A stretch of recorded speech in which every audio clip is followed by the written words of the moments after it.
Olá, tudo bem?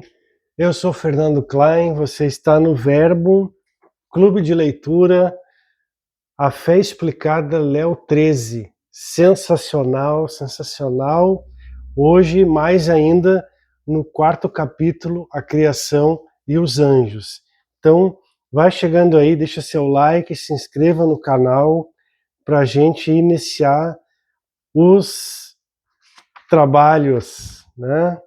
Hoje, capítulo 4, a criação e os anjos. Então, espero que você já tenha lido, que já tenha acompanhado também os outros, né? Já tem o capítulo 1, 2, 3 aqui no canal para você poder entender o capítulo 4, porque é uma sequência, né? Então, não deixe também de acompanhar lá e de assistir os outros.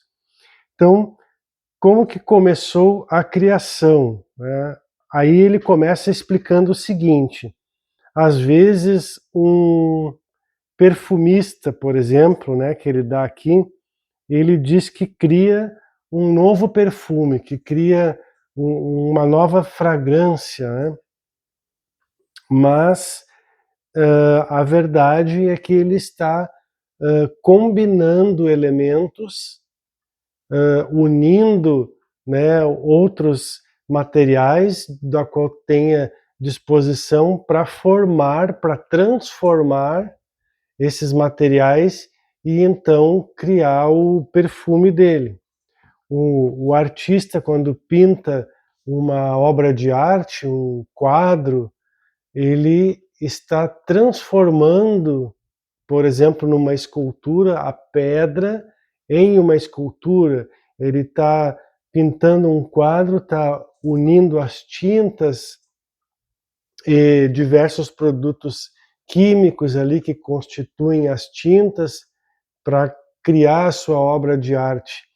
E aqui ele nos traz esta ideia do creatio ex nihilo, que é o que Deus fez, criou tudo do nada. Do nada criou tudo. Então eu digo que é uma frase em que nós deveríamos colocar assim, né, na parede, né, como se eu fosse um mistagogo que estivesse iniciando você nos mistérios, eu diria para você, né, é uma frase mágica. Creatio ex nihilo, criar do nada. Então Deus do nada cria tudo. Isso mexe na nossa fé, né? Deus do nada cria tudo. E até nos dá uma ideia assim, né, que às vezes a gente está passando por muitas dificuldades e estamos sem nenhuma perspectiva, estamos sem nada, mas Deus do nada cria tudo, né? Então é uma frase muito poderosa. Então aqui ele inicia, né, esse capítulo falando, explicando, né, da forma dele, com vários exemplos, a creatio ex nihilo, o que Deus cria do nada. Sigo aqui um trechinho, né? Quando Deus cria, não necessita de materiais ou utensílios para poder trabalhar. Simplesmente quer que alguma coisa seja e pronto. Esta coisa surge. Fiat lux, faça-se a luz. Disse ele no princípio, e a luz se fez. Faça-se um firmamento no meio das águas, e assim se fez. Gênesis 1, 3, 6. Vamos dar uma olhadinha? Vou usar hoje a minha Bíblia aqui, linda, da CNBB, né, a tradução atualizada, moderna da CNBB. Capa dura, com dourada, né, você que gosta, eu acho muito legal, curto muito, tem uma coleção de Bíblias. Então deixa eu achar aqui, você também procura ali, ó, para a gente estarmos juntos. Gênesis 1, 3. Gênesis 1, 3. Olha lá. Tô chegando lá, que a folha é muito fininha mesmo. Gênesis 1:3. Deus disse: haja luz, e houve luz. E Deus viu que a luz era boa. Deus separou a luz das trevas, a luz chamou dia e as trevas chamou noite. Houve tarde e manhã e o primeiro dia. Feito, né? Então, faça-se a luz, e a luz se fez. Então ele segue também com outro exemplo, como que ele usa também do catecismo. Cremos que Deus não precisa de nada pré-existente, nem de nenhuma ajuda para criar. Lá no número 296. Deixa eu achar aqui. 296.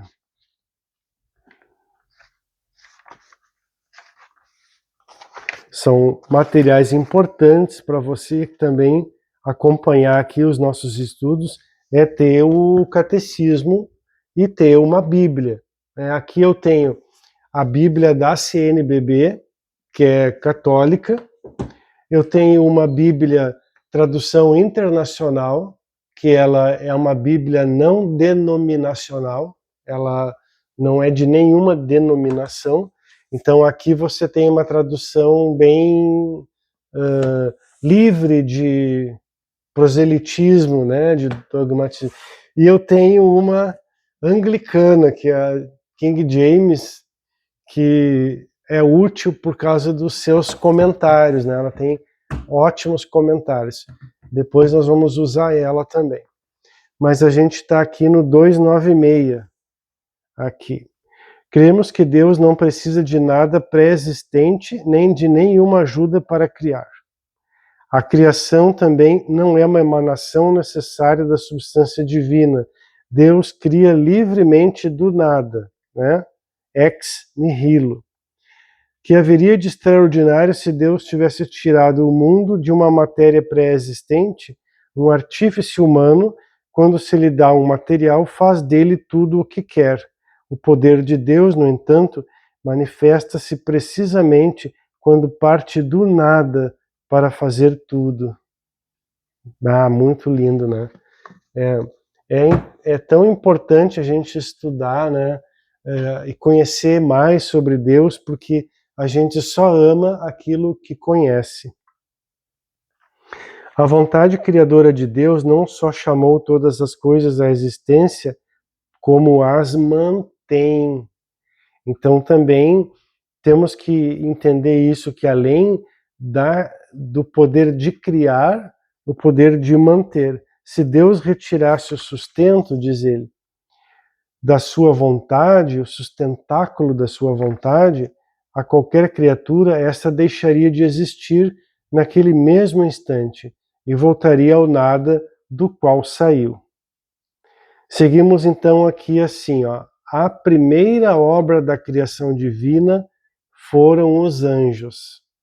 Então, né, antes de faça-se a luz, de criar o mundo, tudo, Deus criou os anjos. Um anjo é um espírito, quer dizer um ser com inteligência e vontade, mas sem corpo, sem dependência alguma da matéria. Na pneumetria, nós estudamos essa ideia do ser humano, né, como corpo, alma e espírito. Então, o corpo seria o veículo, o carro, o espírito seria o combustível, o que anima, o que dá força para o movimento, é a parte mais perfeita e divina, e a alma seria então a consciência, né? A individualidade do sujeito, a consciência, o pensamento, as vivências, né? Como diz a consciência, o que é? É tudo aquilo que nós vimos e ouvimos. Eu falei para você lá num outro momento o quanto que nós temos a nossa mente limitada com relação ao entendimento sobre o que é Deus, porque a nossa consciência é formada de tudo o que vimos e ouvimos. Então, se você viu poucas coisas e ouviu poucas coisas, você vai ter poucas coisas para analisar e para formar um entendimento a respeito disso ou daquilo. então vem novamente a calhar aquilo que eu falo do estudo para poder entender mais sobre Deus. E aqui, uma coisa interessante, quando Deus cria primeiro os anjos, é quando chega no momento da criação do homem, em que Deus diz assim: façamos o homem à nossa semelhança. Você já parou para pensar nesse detalhe, nesse façamos o homem à nossa imagem e semelhança? E quem eram essas forças, que estavam ali, que Deus falou, façamos o homem à nossa imagem e semelhança? É Deus e os anjos que participam também, né, dessa criação divina. Veja lá em Gênesis 1:26, vou pegar aqui a minha King James para você, porque eu anotei algumas coisas aqui. Gênesis 1:26. Aqui. Então Deus determinou: façamos o ser humano à nossa imagem, de acordo com a nossa semelhança. É importante notar que Deus fala como Rei Criador, diante de toda a sua criação e a imensa corte celeste, anunciando a sua obra-prima, o ser humano. A imagem de Deus, Imago Dei, significa que o ser humano foi criado com capacidades semelhantes à de Deus: raciocínio, criatividade, sensibilidade emocional, vontade para agir voluntariamente. As expressões imagem e semelhança são sinônimos, tanto no Gênesis 5:1, 9:6, quanto no Novo Testamento, 1 Coríntios 11:7, Tiago 3:9. Por ter sido constituído à imagem de Deus, o ser humano sente-se movido à comunhão e louvor ao seu Senhor e Pai. Veja em Marcos 14:36, Lucas 11:2, Romanos 11:15, Gálatas 4:6. Mas é frequentemente impedido pelos ardis do maligno. Mateus 23:15, Gálatas 3:1 e Efésios 5:17 e 1 Pedro 2:15. Por causa do Imago Dei, o ser humano deve amar e respeitar o seu próximo e toda a natureza à sua volta. Portanto, é inconcebível que os seres humanos ofendam os seus irmãos ou sejam violentos. O homicídio é um ato abominável diante de Deus. A Imago Dei abençoa a humanidade com santidade, veja em Efésios 4:24, e verdadeiro conhecimento de Deus. Ser crente no Senhor ou ser cristão é ser cada vez mais humano, ou seja, mais de acordo com a imagem de Deus. E um dia seremos plenamente semelhantes a Ele. E segue mais ainda comentários, né? E achei muito importante trazer para você, porque quando Deus fala, façamos o homem à nossa imagem e semelhança, você então tem uma ideia para você refletir, né? E também perceber que nós temos, de uma certa forma, essa semelhança com Deus e devemos então também procurar sempre sermos mais semelhantes a Ele. E aí lembro, né? Mas então como podemos ser mais semelhantes a Ele? Aí lembra do exemplo do, do funcionário e da máquina, né? Que, então, como ele não sabia operar a máquina, o dono, o construtor da máquina, manda o seu filho para explicar como que a máquina funciona para o funcionário, né? O exemplo que o Léo 13 dá lá, falando sobre Jesus, né? Que Jesus veio ao mundo para nos ensinar do Pai, nos ensinar de Deus. Mas vamos adiante. A alma humana também é um espírito, mas nunca será anjo, nem sequer durante o tempo em que, separada do corpo pela morte, esperar a ressurreição. A alma foi feita para estar unida a um corpo físico. Dizemos que tem afinidade para um corpo. Uma pessoa humana, composta de alma e corpo, será incompleta sem o corpo. O fato que um anjo sem corpo é completo e que um anjo é muito superior ao ser humano. Na literatura e no cinema, existem muitas histórias sobre habitantes de outros planetas, geralmente representados como mais inteligentes e poderosos que nós, pobres mortais ligados à Terra. Mas nem o mais engenhoso dos escritores de ficção científica poderá fazer justiça à beleza deslumbrante e à inteligência poderosa e formidável poder de um anjo. Na Escritura Sagrada enumeram-se os arcanjos, os principados, as potestades, as virtudes, as dominações, os tronos, os querubins e os serafins. É muito possível que um arcanjo esteja a tanta distância de um anjo em perfeição como este de um homem. Aqui embaixo, evidentemente, sabemos bem pouco sobre os anjos, sobre a sua natureza íntima, graus de distinção que há entre eles. O Catecismo da Igreja Católica reúne as principais aparições angélicas contidas no Antigo Testamento nos números 331 e 333. Vamos olhar? 331 e 333.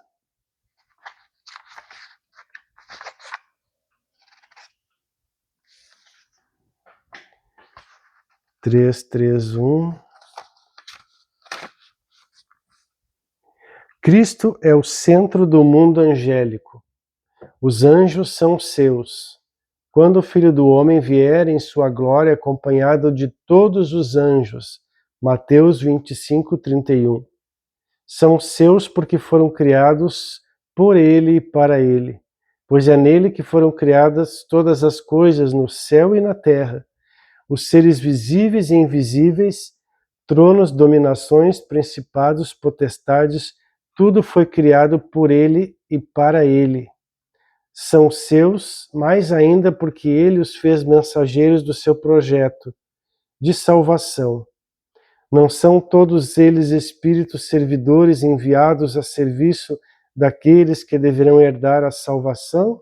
Hebreus 1:14.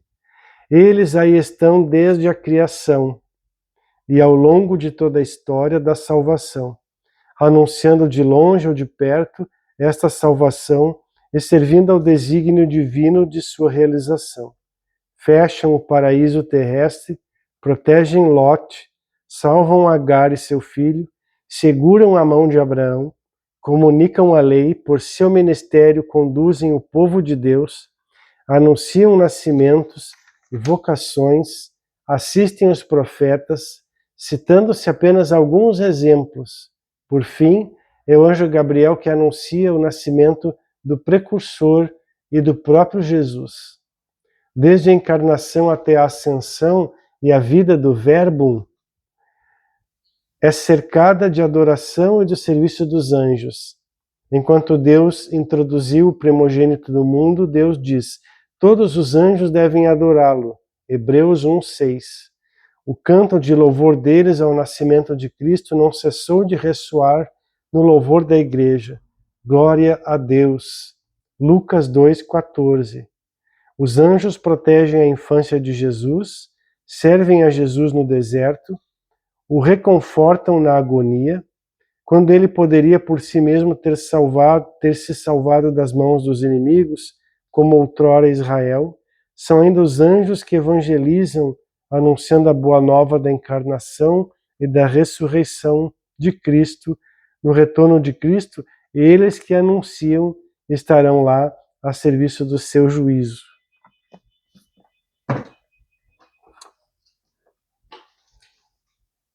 Então, ele fala aqui que milhares de milhares servem milhões de milhões mais adiante dele. diz o livro de Daniel 7:10. Só nos foram dados a conhecer os nomes de 3 anjos, é verdade. Gabriel, fortaleza de Deus, se você não sabia, né? Miguel, quem é como Deus? E Rafael, remédio de Deus. É como se Deus tivesse contentado com deixar-nos vislumbrar apenas a magnificência e as maravilhas que nos aguardam no mundo para além do nosso tempo e espaço. Quando Deus criou os anjos, dotou cada um de uma vontade que o faz supremamente livre. Aqui ele está introduzindo a queda dos anjos. Sabemos que para se alcançar o céu é necessário amar a Deus.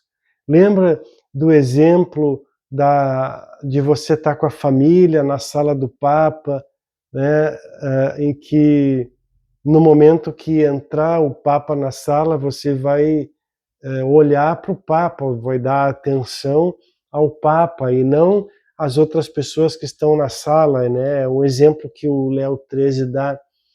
Então, o foco de amor, de atenção, vai estar em Deus. E então, para alcançar o céu é necessário amar a Deus, e é pelos seus atos de amor a Deus que um espírito, seja anjo ou alma humana, fica habilitado a ir para o céu. E este amor tem que ser provado pelo único modo como o amor pode ser provado, pela livre e voluntária submissão da vontade criada por Deus. Você entende? Então, assim,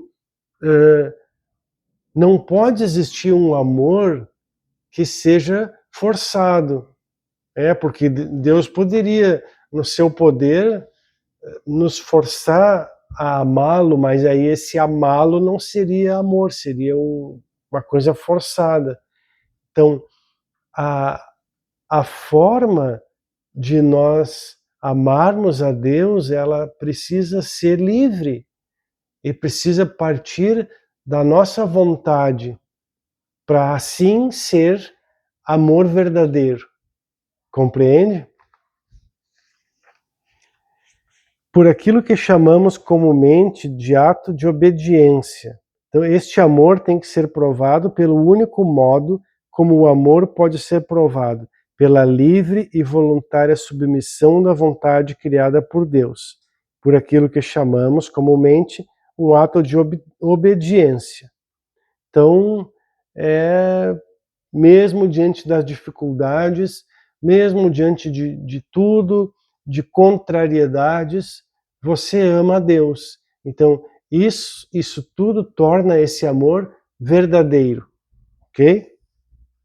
Deus dotou os anjos de livre-arbítrio, para que fossem capazes de fazer o seu ato de amor por ele, de escolhê-lo, só depois é que o veriam face a face. Só então poderiam entrar nessa missão eterna com ele, que chamamos céu. Deus não deu a conhecer a espécie de prova a que submeteu os anjos, mas a grande maioria dos teólogos pensam que Deus deu aos anjos uma visão prévia de Jesus Cristo, o Redentor da raça humana. Ele lhes mandou que o adorassem. Jesus Cristo, em todas as suas humilhações, uma criança num estábulo, um criminoso na cruz. Segundo essa teoria, alguns anjos se teriam rebelado ante a perspectiva de terem que adorar a um Deus encarnado e humilhado e sujeito, a todas as coisas humanas. Conscientes da sua própria magnificência espiritual, da sua beleza e dignidade, está falando de Lucifer. Não quiseram fazer ou não quis fazer o ato de submissão que a adoração a Jesus Cristo lhe pedia, porque ele achava que era ele que tinha que vir. Ele que tinha que vir, né? Como que vai mandar essa parte de Deus encarnar e virar homem, que é isso? Então, na sua arrogância, né, prepotência, ele, o portador da luz, Lucifer, sob chefia de um dos anjos mais dotados, Lucifer, o portador da luz, o pecado de orgulho afastou de Deus, junto com ele muitos anjos, e o terrível grito, não serviam, não servirei, percorreu os céus. Você está entendendo? Então, ele está revelando para nós uma questão que muitas pessoas, mas jamais vão chegar perto de compreender isto. Então, justamente porque Deus quis se fazer homem para estar mais próximo do homem, das suas dores, das suas tentações, das suas humilhações, Lucifer não aceita, porque ele achava, acredito, eu e muitos outros teólogos, que deveria ser ele, então. Né? Tudo bem, vamos adiante. A Escritura fala-nos de um pecado destes anjos. Esta queda consiste na opção livre desses espíritos criados que rejeitaram radical e irrevogavelmente a Deus e ao seu reino. Temos um reflexo dessa rebelião nas palavras do tentador ditas aos nossos primeiros pais: e vós sereis como deuses.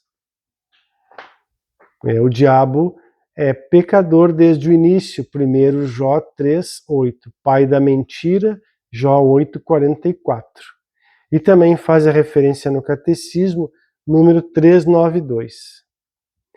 Aqui também nós podemos refletir que o que faz o diabo ser o diabo e o inferno ser o inferno é estar longe ou estar fora da conexão ou da graça com Deus. Então, é desgraçado, como a gente diz. Né? Eu falo que não existe palavra mais feia, ofensa pior, do que você falar desgraçado. Se você usa essa palavra na sua casa, deixe de usar a partir de hoje, porque hoje você começa a ter o entendimento do que é essa palavra. Desgraçado. Quem é que é desgraçado? É os anjos do inferno, né? Lucifer e os seus demônios que rejeitaram Deus e assim, então, se desgraçam. Eles saem desse canal da graça e vivem, então, fora deste amor de Deus, desta bênção de Deus, né? E assim começou o inferno, porque o inferno é essencialmente a rebelião de um espírito que se separa de Deus.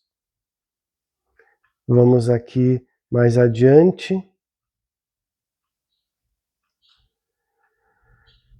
Deixa eu ver uma parte aqui. Por terem rejeitado a Deus deliberada e plenamente, as suas vontades permaneceram fixas contra Deus, fixas para sempre.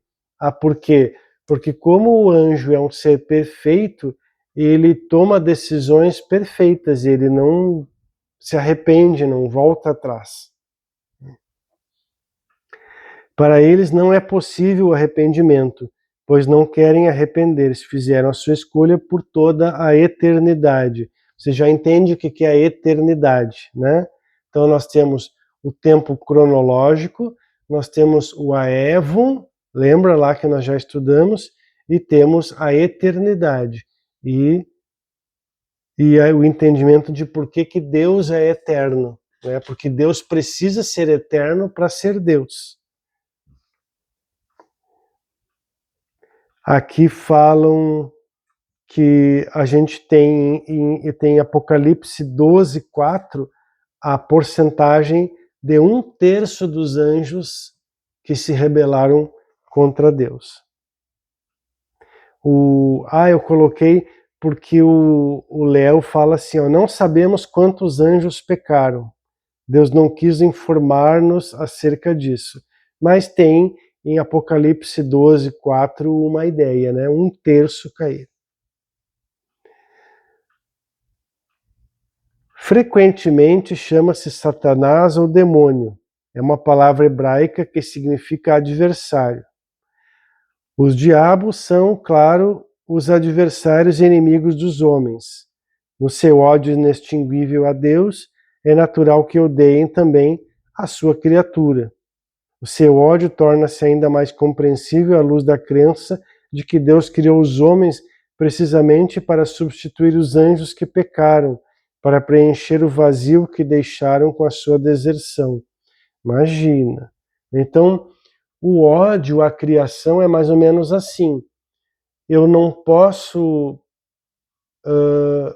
eu não tenho força contra o artista que criou aquela obra, aquele quadro, mas eu sou capaz de ir lá e destruir aquele quadro, destruir aquela obra de arte, compreende? Então, ofender a criação ofende o Criador, entende?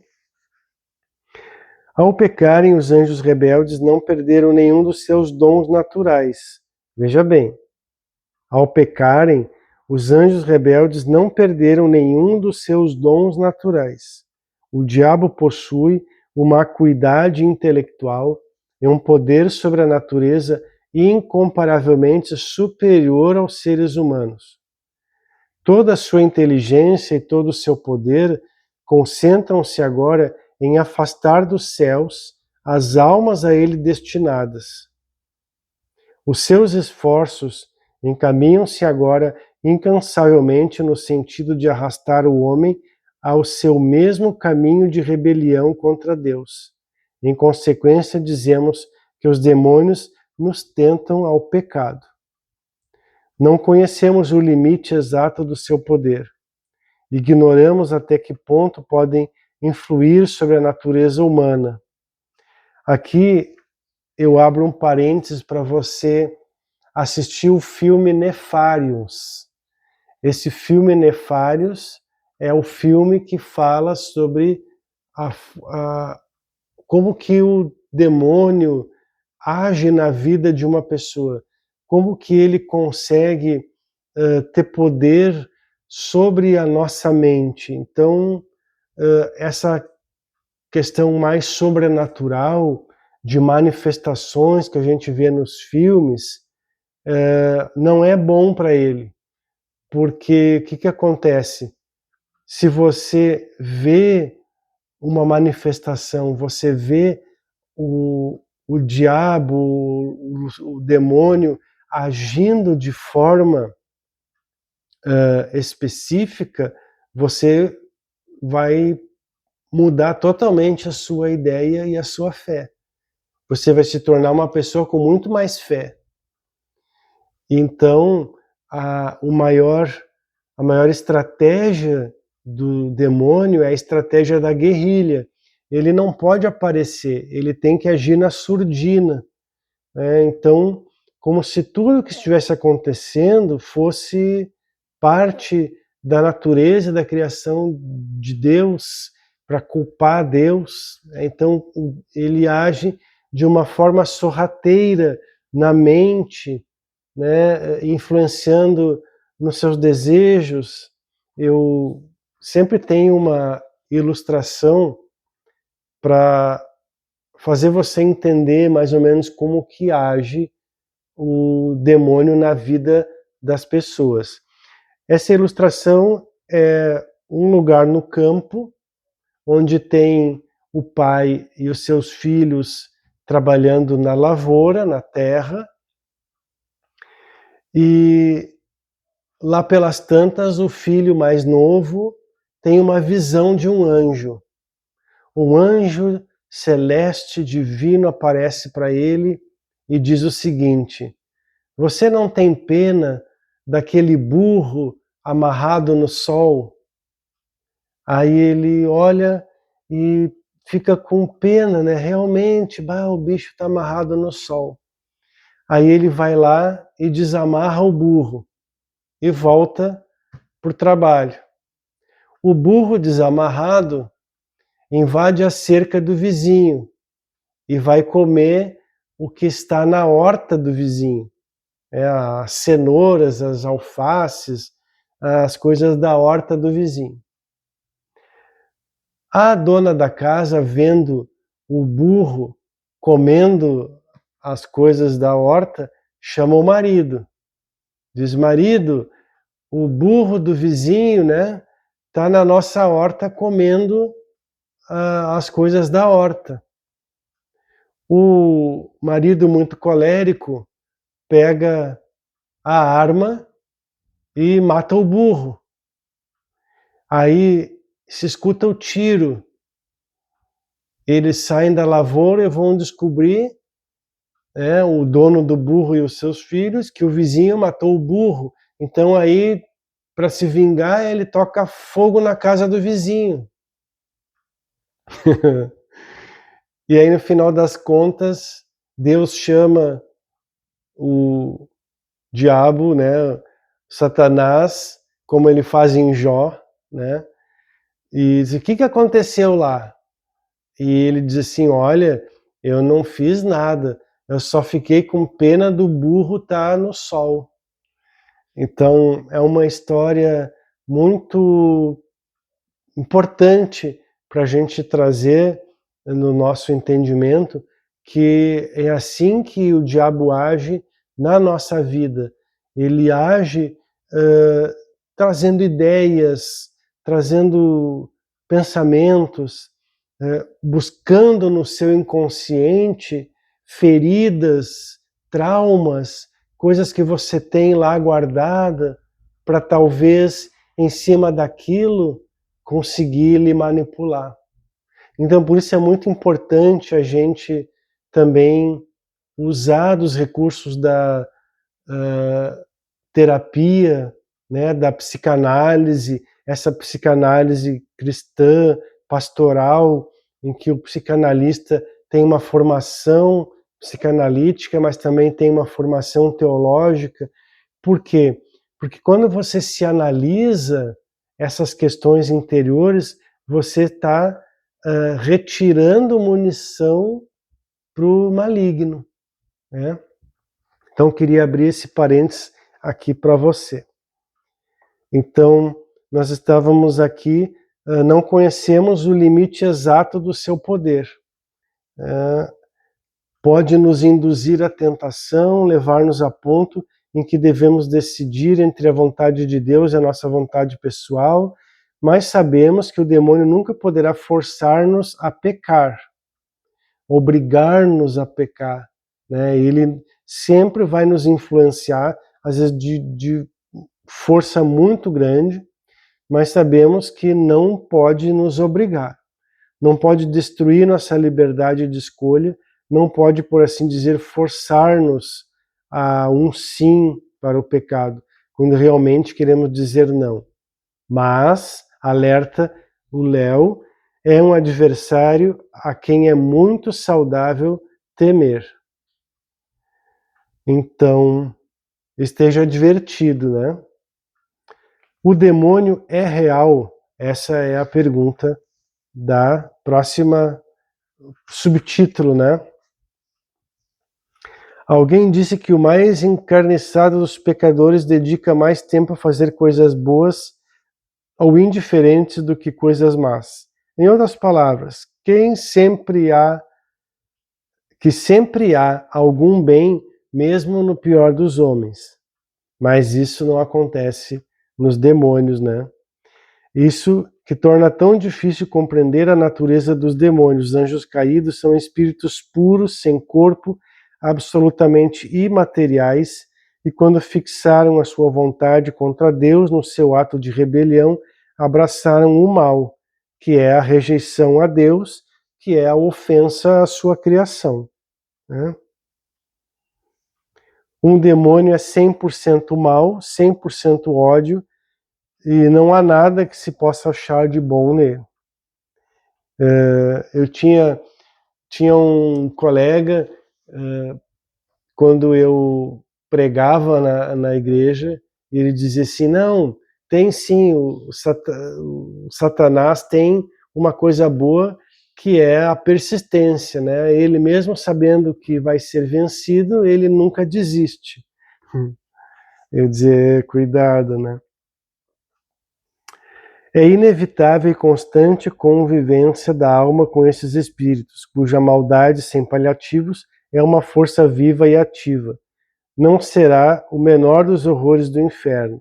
Nesta vida sentimos desgosto, mal-estar quando encontramos alguém manifestamente depravado, com dificuldade suportaremos, pois a ideia do que será estar agrilhoado por toda a eternidade à maldade viva e absoluta, cuja força da ação ultrapassa incomensuravelmente a do homem mais corrompido. O nosso grande perigo aqui na Terra é esquecer que o demônio é uma força viva e atuante.